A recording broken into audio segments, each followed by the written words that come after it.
बिस्मिल्लाहिर्रहमानिर्रहीम। अस्सलाम वालेकुम नाजरीन, मेरा नाम अब्दुल्ला है। आप देख रहे हैं इन्फॉर्मेशन केयर से मेरा यूट्यूब चैनल। आज कुछ टॉपिक की वजाहत करूंगा, लेकिन मेन टॉपिक जो हमारा रहेगा वो हरूब ही रहेगा, चाहे वो कोई भी मसला हो। आज का जो हमारा मेन टॉपिक है वो हरूब के रिलेटेड ही रहेगा। ठीक है जी।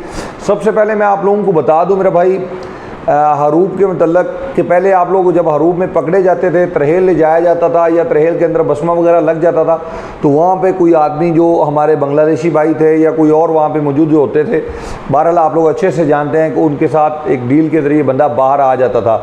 अब ये इसका कोई ऑफिशियल न्यूज़ तो नहीं है मेरे पास, लेकिन ये चीज़ें आप लोग जानते हैं कि ऐसा होता था। ठीक है, लेकिन अब ऐसा पॉसिबल नहीं है। बहुत से लोग इस बात को जानते होंगे मेरी को कि इस तरह वहाँ पे बाहर लोग आया जाया करते थे। अक्सर जो लोग वहाँ पे किसी तरह से वास्ता या जो भी वहाँ पे लड़ाते थे, अब कफील चला जाता था पीछे या कोई इस तरह का होता था तो उसे छोड़ दिया जाता था बहरहाल। लेकिन अब ऐसा नहीं है। किसी भी सूरत अगर कोई बंदा हरूब में पकड़ा जाए तो उसे बाहर नहीं निकाला जा रहा है फ़िलहाल ऑन द स्पॉट। कल अगर इसमें कोई तब्दीली हो जाए तो उसका मैं कुछ कह नहीं सकता। फ़िलहाल जो बंदा हरूब में पकड़ा जाता है उसको बसमात के बाद उसे डायरेक्टली सफ़र के खाने में भेज दिया जाता है और उसके बाद उसको सफ़र के लिए उसकी तैयारी मुकम्मल की जाती है। उसका छोड़ना फ़िलहाल नामुमकिन ही हो गया है फौरी तौर पे इस वक्त जो है। कल को अल्लाह ताला इसमें कोई बेहतरी कर दे तो अलग बात है। तो ये एक ख़बर थी, तो मैंने आपके साथ सोचा शेयर करूं। इसके बाद कुछ भाई हैं जो मेरे साथ बार बार वही बात कर रहे हैं कि भाई कफ़ील जबरन हरूब दे दिया। मैं कफ़ील के साथ काम कर रहा था, कफ़ाला मांगने के ऊपर कफ़ील ने मुझे हरूब दे दिया, कुछ चीज़ें अमेंडमेंट करना चाहता था तो मुझे हरूब दे दिया। मेरा भाई इस खौफ से बाहर निकलें, और अगर आपके कफ़ील ने आपको हरूब दिया है तो वज़ारतुल मवाद अल बशरिया का दरवाज़े पे दस्तक दें और उन्हें सबूत मुहैया करें। उन्हें प्रूफ जो है आपके पास वो उनके हाथ में दें कि भाई ये मेरा एक वैलिड प्रूफ है, आप इसे चेक कर सकते हैं, मैं ऑन ड्यूटी हूँ और कंपनी लिख रही है एब्सेंट फ्रॉम वर्क। तो ये कंपनी टोटली रॉन्ग है। मेरा राइट है कि मैं किसी दूसरी जगह या तो ट्रांसफ़र का हक दे के दिया जाए, ये गलत कंपनी है, मैं इसमें काम नहीं कर सकता। या अगर आपकी कंपनी आपको सैलरी की खिलाफवर्जी कर रही है या कोई भी इस तरह का मसाइल है तो इस तमाम मसाइल का हल केस ही है। आप लोग चाहते हैं कि मैं केस की झंझट में ना पड़ूं और डायरेक्टली तौर पे मेरा कोई हल हो जाए, तो भाई ऐसा कोई हल मौजूद नहीं है। दो तरह से ही मामला होते हैं कि या तो आप कोई रिश्वत दे के मामला करते हैं, दूसरे नंबर पर आपको करना है कोर्ट का दरवाजे पर दस्तक देनी है। कोर्ट आपकी आखिरी उम्मीद होती है जिस पे आपके मसले मसाइल हल होते हैं। बाज़ लोग केस वहाँ पे इस वजह से हार जाते हैं कि उन्हें पता ही नहीं होता कि कोर्ट्स में बात क्या करनी है क्या नहीं करनी।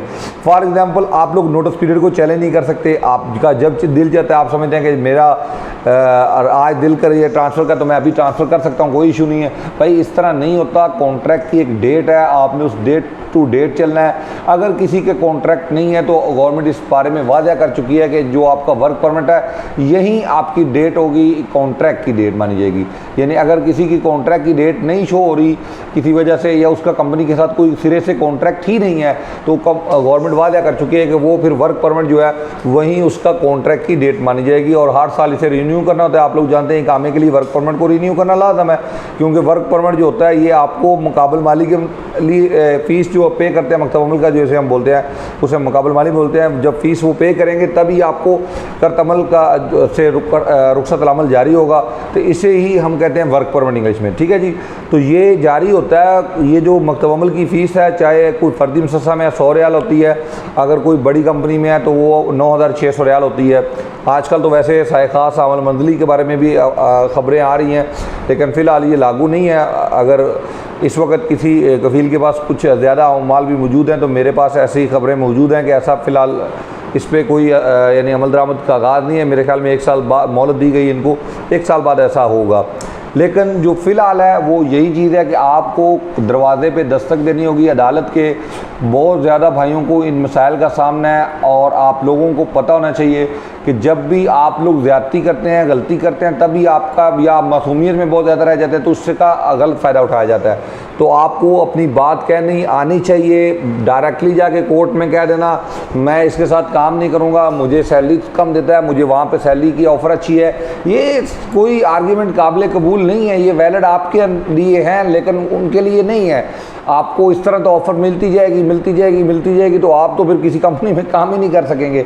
मेरा भाई इस तरह नहीं होता। होता, आपको एक वैलिड पॉइंट देना है, आर्टिकल 81 का हवाला दें, आप बताएं कि आपको कंपनी के साथ क्या मसला है, या कंपनी कौन सी शराइत या कौन से रवाबत या किस लिहाज से आपको तंग करती है, आपकी सेल्फ रिस्पेक्ट को चैलेंज किया जाता है, या जो भी मसला है आपके साथ, तो आपने वो मसला बताना है। और बिहाफ ऑफ मसला आप ट्रांसफ़र भी हासिल कर सकते हैं, बिहाफ ऑफ मसला आप एग्जिट भी हासिल कर सकते हैं। फॉर एग्जांपल अगर कोई बंदा प्रोबेशन पीरियड में है तो वो ट्रांसफ़र का बोले जाके भाई मैं प्रोबेशन पीरियड में हूँ, मैं ट्रांसफ़र चाहता हूँ, तो कफील वहाँ पे पेश होगा, भाई इसने मेरे साथ 2 साल का कॉन्ट्रैक्ट किया, ये बातें हैं, इसके बाद अब इसको नई जॉब ऑफर होगी, ये वो।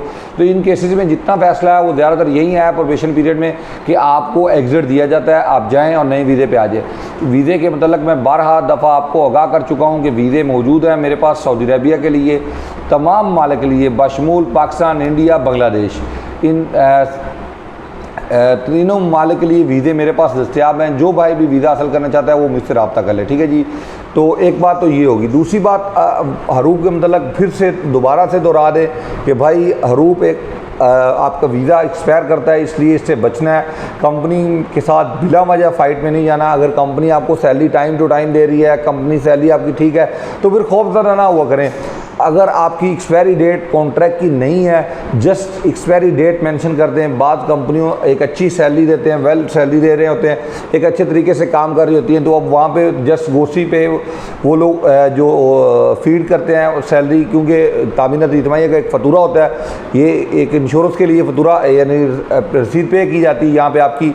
तो ज़ाहिर बात है जितनी सैलरी लिखेंगे उतनी ही उनको, उस हिसाब से ही उनको फतूरा जो है, रसीद जो है वो पे करना पड़ेगी। तो अब यहाँ पे मसला पेश आता है कि जो यानी जिसके 400 रियाल लिखेंगे उसके 8 रियाल महीने का फतूरा आएगा, बिल आएगा उनको। तो जब 8 रियाल का फतूरा आएगा तो ज़ाहिर बात है कंपनी के लिए तो आसान नहीं है। अब वर्कर की सैलरी 2000 होगी, 3000 होगी, जितनी भी होगी, लेकिन ज़्यादातर कंपनी ऐसा करती हैं, ये कंपनी फ्रॉड कर रही है गवर्नमेंट के साथ, क्योंकि गवर्नमेंट कहती है कि आप तामीनत इजमाइया पे वही सैलरी लिखें जो आप वर्कर को दे रहे हैं। तो अब यहाँ पे मिस्टेक है। अगर आप इसके ख़िलाफ़ फ़ाइट करेंगे तो मेरे ख्याल में आपके लिए कंपनी मुश्किल बना देगी। तो इसका फ़ाइट से बेहतर है कि आप जस्ट अपने एंड ऑफ कॉन्ट्रैक्ट की डेट मेंशन कर दें। यही आपके लिए बहुत ज़्यादा है कि आप अपना 2 चीज़ें मेंशन कर दें कि मेरा 30 डेज नोटिस पीरियड इनके साथ तय हुआ है, 90 डेज़ हुआ है, 60 डेज़ हुआ है। और दूसरी चीज़ मेंशन कर दें वहाँ पर फीडबैक का तरीका मैंने आपको पहले से बताया कि अपने एंड ऑफ कॉन्ट्रैक्ट की डेट मेंशन कर दें। नहीं है तो अपना जो डेट आ रही है अपना क्या अल्लाह आपको भला करे वर्क परमिट की, वही डेट मेंशन कर दें।